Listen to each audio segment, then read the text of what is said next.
안녕하세요. 한국 비버 챌린지입니다. 학교에서 비버 챌린지를 만날 수 있는 방법 지금부터 소개해 드릴게요.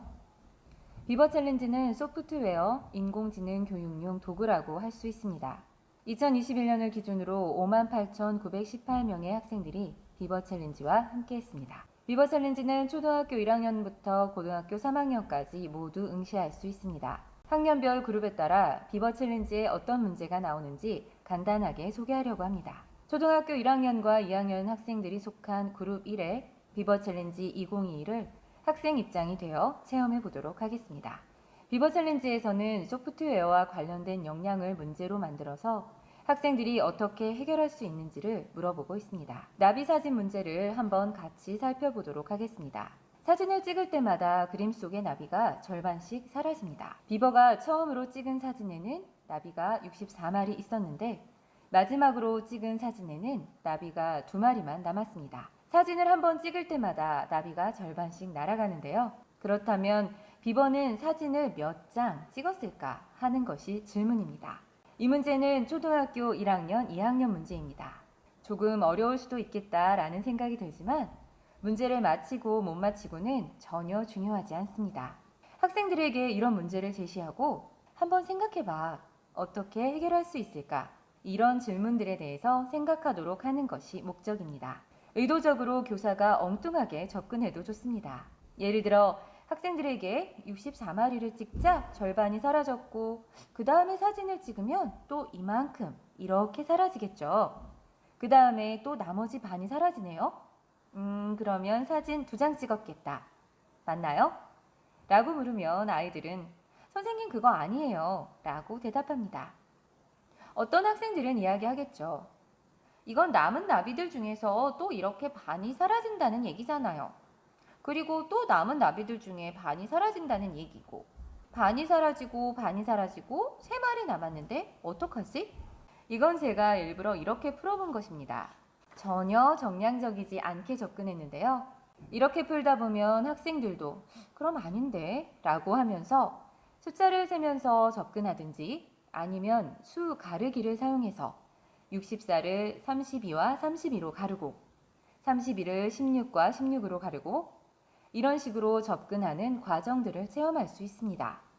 이런 식으로 문제를 해결하는 과정에서 학생 스스로 어떻게 해결해야 하는지, 무엇을 고민해야 하는지 등을 알려주는 것이 바로 비버 챌린지입니다. 다음 문제를 살펴보면 거북이가 정원을 따라서 위의 조건에 따라 이동을 합니다. 즉, 상하 좌우로만 이동을 할 수 있습니다. 그 외 방법으로는 이동을 할 수가 없습니다. 거북이가 모든 칸을 한 번씩만 지나는 방법을 찾아보도록 하겠습니다. 먼저 오른쪽으로 가볼까요? 반대쪽으로는 갈 수 없습니다. 그럼 밑으로 가볼까요? 밑으로 가도 안 되겠네요. 해결 방법은 먼저 왼쪽으로 이동하여 지나가고 그 다음 오른쪽 칸의 칸들을 지나가면 됩니다. 오른쪽 칸을 지나는 순서는 여러 가지입니다. 오른쪽으로 돌아도 되고 밑으로 돌아도 되고 번개 모양으로 돌아도 됩니다. 핵심은 시작할 때의 첫 번째 선택입니다. 오른쪽 또는 밑을 선택한 순간 그 이후에 있는 모든 움직임은 의미가 없어집니다. 그래서 반드시 해야 할 첫 번째 선택은 왼쪽입니다.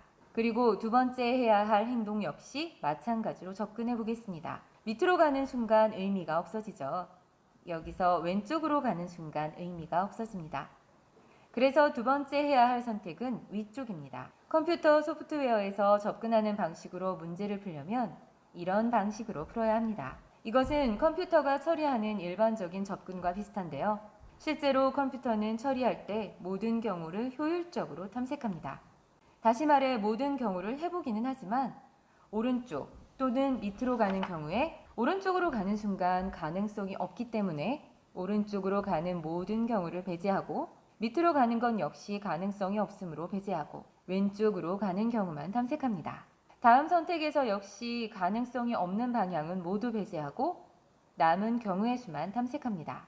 이렇게 효율적으로 탐색하면서 경로를 결정합니다. 흥미로운 점은 인공지능이 바둑, 체스를 둘 때 모두 이런 방식으로 계산한다는 것입니다. 즉, 가능성이 없다고 판단한 경로에 대해 탐색을 종료합니다.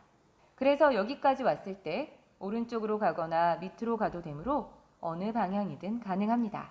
그래서 이 문제를 학생들과 수업할 때 다른 해결 방법도 모두 찾아보도록 하여 총 3가지 답을 다 찾아내도록 합니다. 이러한 과정을 통해서 컴퓨팅 사고력을 향상시킬 수 있습니다. 이 문제도 상당히 재미있는 문제입니다. 어린 비버를 위한 3종류의 선물이 있습니다. 어떻게 배치하면 좋을까요? 일단 1순위의 것을 연결해 볼까요? 그리고 나서 다음 1순위인 얼룩무늬와 연결해 보겠습니다. 이렇게 하면 마지막은 연결할 것이 없습니다. 이 문제 상황을 학생들에게 제시합니다. 이 상황을 어떻게 해결할 수 있을까? 다음 단계를 제시합니다. 비버 순서를 바꿔서 연결해 볼까? 가운데 비버는 어디로 연결할 수 있을까? 가능한 곳으로 연결해 보자.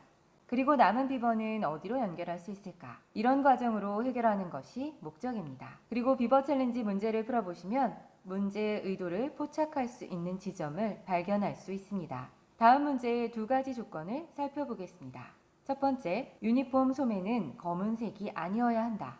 두 번째, 유니폼 깃은 검은색, 유니폼에는 줄무늬가 없어야 한다. 이것은 그리고 조건인가요? 아니면 또는 조건인가요? 두 조건을 모두 만족시켜야 하므로 이 문제는 그리고 조건입니다. 조건 1에 따라 2번과 3번 유니폼이 가능합니다. 이제 2번과 3번 유니폼에 조건 1을 적용하여 답을 도출할 수 있습니다. 이 문제의 핵심은 조건들을 순차적으로 적용해 나가는 것입니다. 비버 챌린지 문제의 다른 특징 중 하나는 다양한 나라에서 문제를 만든다는 것입니다. 70여 개의 나라에서 약 10개씩 문제를 만듭니다. 이 문제는 어느 나라에서 만들었을까요? 네, 인도에서 만든 문제입니다. 이외에도 국가별 특색이 드러나는 다수의 문제들이 있습니다. 그리고 이런 종류의 프로그래밍 문제도 있습니다. 이것이 왜 프로그래밍이냐라고 여기실 수 있는데, 프로그래밍은 명령을 기호로 나타낸 것을 실행하는 것입니다. 프로그래밍 전에 해야 하는 것은 추상화라고 부릅니다. 추상화는 명령을 언어로 순서대로 나타내는 것입니다. 코딩 교육은 결국 이 2가지의 문제입니다. 여기서 의문이 생깁니다. 초등학교 수준에서는 모든 수학 교육이 프로그래밍 아닌가? 다만 프로그래밍 교육에 전제가 있습니다. 그것은 바로 컴퓨터로 실행해야 한다는 것입니다. 그런데 초등학교 1학년부터 4학년의 경우 교육과정에 컴퓨터가 도입되지 않았으며 컴퓨터를 사용하기 어려운 부분이 많기 때문에 문제를 제시할 때 로봇을 가지고 놀고 있다 등 컴퓨터 사용이 전제된 상황을 제시합니다. 다음 이 문제를 살펴보면 조건에 따른 로봇의 움직임을 파악하는 것인데, 학생들의 해결 과정 중 가장 기억에 남는 해결 방법은 두 부분만 보고 2번과 4번 중에 정답을 확인하여 해결한 것입니다. 2학년 학생들에게 해결 방법을 물어보면 대부분은 버튼 순서를 모두 적용해 그려서 해결하는데, 일부 학생들은 특정 부분을 설정하고 해당 부분과 보기를 대조하여 효율적으로 정답을 추론하였습니다. 학생마다 문제를 해결하는 방법이 다르기 때문에 해결 방법에 대해 비교해보고 더 효과적인, 효율적인 방법에 대해 의사소통할 수 있습니다. 그리고 다음 구절판 문제를 살펴보겠습니다. 보기와 똑같은 구절판을 찾는 문제인데, 초등학교 3학년 수학에 돌리기 개념을 적용할 수 있습니다. 그러나 이 문제의 의도는 돌리기 개념이 아닙니다. 반찬의 배치에 주목하여 해결할 수 있습니다. 노란색과 노란색 사이에 고기가 배치되었고 노란색들 옆은 초록색과 검은색이 배치되었습니다. 이 배치 조건과 고기가 마주보는 배치를 찾으면 정답입니다. 단순히 돌려서 해결하는 것보다는 나름의 전략을 가지고 문제를 풀게 만드는 것이 목적입니다. 그리고 학생들끼리 서로 의사소통하여 다른 방법을 찾고 한 걸음 더 나아가 이 문제를 변형하여 더 어려운 문제를 만들게 합니다. 문제를 어렵게 만들려고 하면 학생들은 8개 모두 다른 것을 넣습니다. 그런데 이 경우 학생들이 검증하는 데 곤란을 겪습니다. 이렇게 문제를 어렵게 만드는 과정을 경험하다 보면 어느 순간 2개 정도 똑같은 것을 섞는 것이 더 어렵다는 것을 발견합니다. 다음 패턴 인식 문제를 살펴보겠습니다.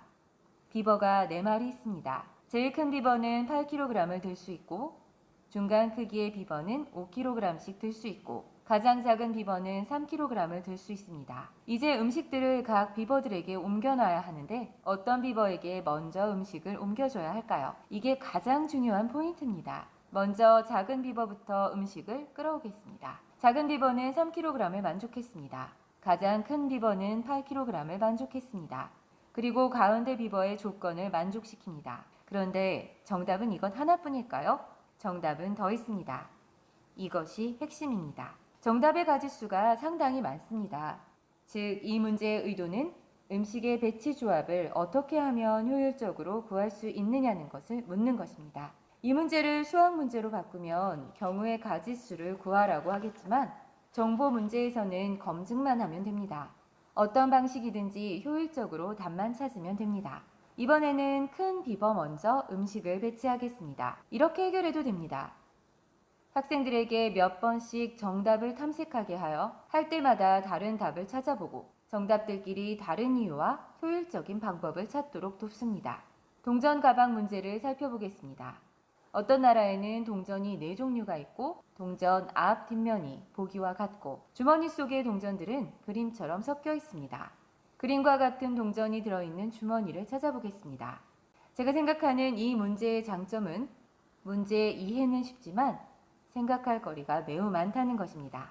문제 해결을 위한 전략을 생각해 보겠습니다. 어떤 색을 기준으로 하면 좋을까요? 세 번째, 주황색 동전을 기준으로 해보겠습니다. 적어도 이번은 정답이 아닌 것을 알 수 있습니다. 또 하나 다른 기준을 잡아보겠습니다. 보라색 동전을 기준으로 한다면 앞뒤가 같은 것으로는 더 이상 걸러낼 수가 없습니다. 그렇다면 이제 개수를 세어보겠습니다. 맨 왼쪽 동전은 주머니에 몇 개 들어있었나요? 4개가 들어있었습니다. 왼쪽에서 두 번째 동전은 2개가 들어있었습니다. 이제 보기에서 동전 개수를 확인합니다. 이 과정으로 정답을 찾을 수 있습니다. 만약에 맨 왼쪽 동전을 처음 기준으로 잡았다면 보기 2번과 3번 중에 고민하고 해결하는 방식이었을 겁니다. 다른 방식으로 주머니 속 동전 개수를 먼저 세고 해결하는 방법도 있지만 이 방법은 너무 복잡합니다. 따라서 이 문제는 특정 동전 개수를 활용하는 전략을 통해 모든 경우의 수를 확인하지 않고도 해결해 보도록 고안된 문제입니다. 재미난 문제를 하나 살펴보겠습니다. 원숭이가 가로나 세로는 최대 2칸, 대각선으로는 1칸 이동할 수 있습니다. 그림의 나무 중 한 나무에서 출발해서 원숭이가 이동하게 됩니다. 가령 여기서 출발해 보겠습니다. 이동 조건에 맞는 나무로 이동할 수 있습니다. 갔던 곳을 여러 번 가도 상관없습니다. 다만 중복하여 이동한 곳의 나무 색깔은 변하지 않습니다. 지금 클릭한 나무 중에서 출발하면 5개의 나무만 지나게 됩니다. 이 상태에서 저장하면 최대한 많이 이동한 나무가 5개입니다. 다른 위치에서도 해보겠습니다. 이 위치에서는 8개가 가능합니다. 또한 같은 경로 내의 다른 나무에서 시작해도 8개의 나무를 지난다는 뜻입니다. 다른 위치도 탐색해 보겠습니다.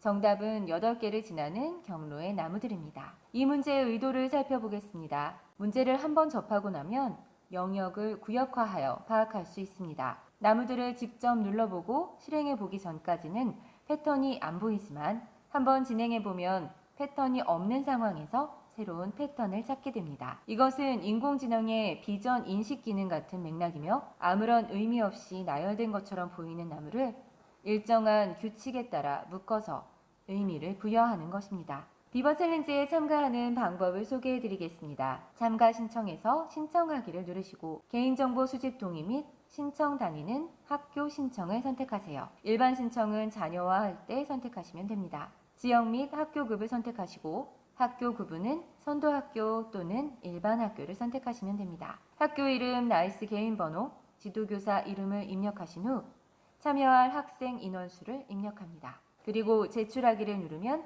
참가 신청이 완료됩니다. 신청 후 참가 신청 목록에서 결제하기를 누르시고 학생 1명당 3,000원을 결제하시면 됩니다. 이것으로 마치도록 하겠습니다. 감사합니다.